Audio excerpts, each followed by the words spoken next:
What if the strongest wall you could build cost almost nothing, and everything you needed was already sitting in your backyard? Not a theory, not an experiment. Builders were doing this 9,000 years ago, and the walls are still standing. Right now, if you want a concrete retaining wall, a contractor will quote you somewhere between $8,000 and $15,000 depending on where you live. That quote includes Portland cement, rebar, forms, labor, and a material that, statistically, will start showing cracks within 20 to 30 years. You'll patch it. Then you'll patch the patch. Then one day you'll get another quote. This is the cycle the modern construction industry was designed around, not because it's the best system, but because it's the most profitable one. Here's what almost nobody talks about. There's a building method older than written language that outperforms modern concrete on durability, cost, insulation, and fire resistance. It doesn't come in a bag. It doesn't have a brand name. And the raw materials are, in most cases, either free or cheaper than a tank of gas. The reason you've never heard it explained properly isn't complicated. There's simply no business model in telling you that the ground under your feet is already most of a wall. The story starts in the Jordan Valley, where archaeologists pulled mortar samples from ancient structures at Jericho, walls built before the wheel existed. When those samples were analyzed using modern laboratory techniques, they showed chemical signatures of a specific hardening reaction, the same fundamental process at work in high-performance concrete today. 9,000 years before anyone invented a cement factory, people had already figured out how to make dirt permanent. The knowledge evolved. By the time the Roman Empire was at its peak, engineers near Naples had discovered that a particular volcanic dust, mixed with lime and water, produced something extraordinary, a compound that hardened underwater. That kept gaining strength for decades after it was poured. That, in some documented cases, actually repaired itself when cracked. And the Pantheon in Rome was built with a version of this material in 128 AD. Its dome, unreinforced, no rebar, no steel, remains the largest of its kind on the planet nearly 2,000 years later. Marine concrete poured in modern harbors starts degrading within a few decades. Roman harbor walls are still structurally present in the Mediterranean. A research team at MIT published findings in 2023 explaining exactly why Roman concrete behaves this way. The ancient builders were embedding small fragments of unprocessed lime directly into wet mortar. When a crack eventually formed and moisture seeped in, those lime fragments dissolved and chemically reacted with the surrounding ash particles, producing new crystalline mineral structures that physically sealed the crack from the inside. The material didn't just resist damage, it responded to it. That's not a marketing line. It's documented inorganic chemistry. This knowledge traveled east. The city of Constantinople, capital of the Byzantine Empire, was surrounded by a wall system completed in the early 5th century that military historians still study today. 3 defensive rings, a moat, 96 towers, and a main inner wall standing 12 meters tall with a core up to 6 meters thick. The Byzantines didn't have access to volcanic ash the way the Romans did, so their engineers improvised.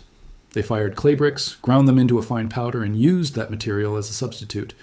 Mixed with lime and local aggregate, it produced a mortar that absorbed the kinetic energy of siege weapons, flexed under seismic activity, and held against every army that came at it for over 1,000 years. In 1453, the Ottoman Sultan Mehmed II arrived outside those walls with the largest cannon that had ever been built, a barrel over 27 feet long, casting stone projectiles weighing 600 pounds. It fired for 53 consecutive days. The walls held. The city fell only because an interior gate was left unlatched during the chaos of battle. The masonry itself was never breached. Read that plainly. The most powerful artillery of the medieval world could not break through a structure made from compressed earth, ground brick, and lime by workers using hand tools, assembled more than 1,000 years earlier. Here's the science behind why that's possible, explained without the textbook. Lime, calcium hydroxide, is what you get when you heat limestone hot enough to drive off its carbon dioxide content, then add water to the result. On its own, lime hardens slowly by pulling carbon dioxide back out of the air. It works, but the final product is soft and vulnerable to moisture.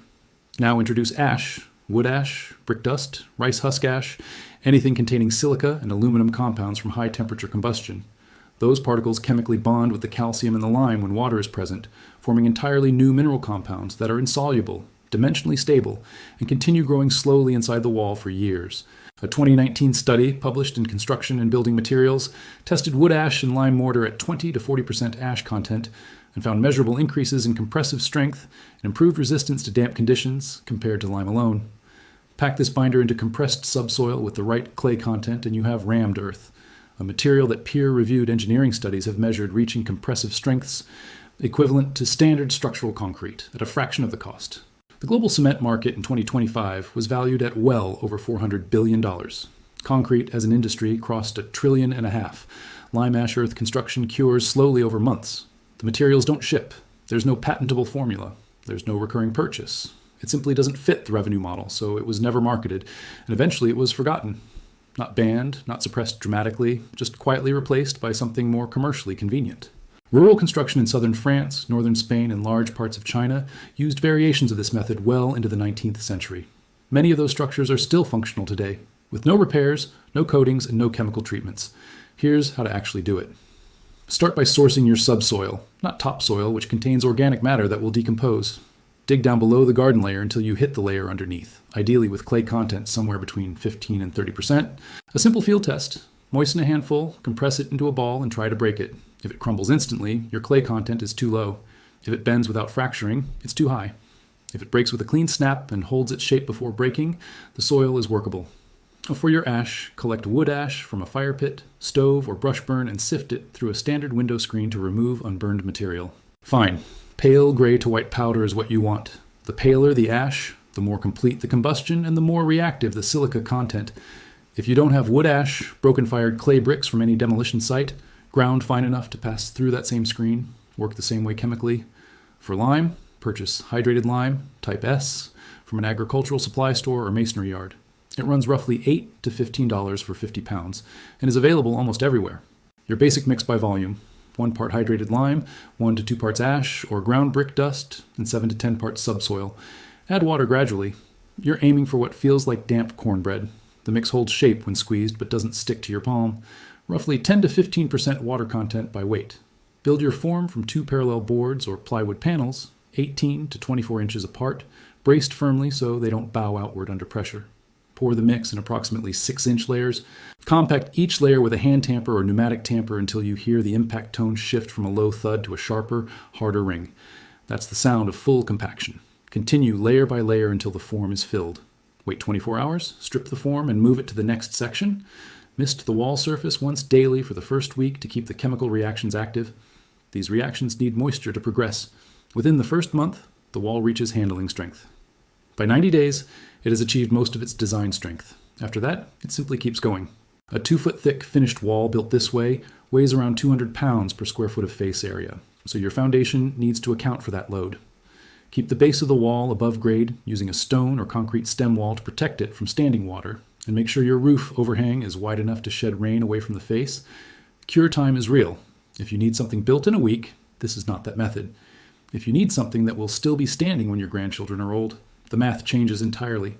Handle dry lime carefully. Wear gloves, eye protection, and a dust respirator when mixing. Lime, even hydrated lime, is caustic enough to cause burns, particularly to eyes and skin, and it happens faster than most people expect. The wall that held against cannons, against armies, against 1,000 years of siege warfare was made of material that exists within 20 feet of almost every person watching this. The chemistry that MIT researchers described as remarkable in 2023 was already documented before Rome was founded. It costs almost nothing. It lasts longer than what you can buy at any hardware store. And it generates no revenue for anyone, which is exactly why you have to find out about it like this. One video, one shared link at a time, pulling a little more of what was quietly forgotten back into practical use. Hidden Fix Lab exists for exactly this reason. The knowledge was never destroyed. It just stopped being passed down. Now it's moving again.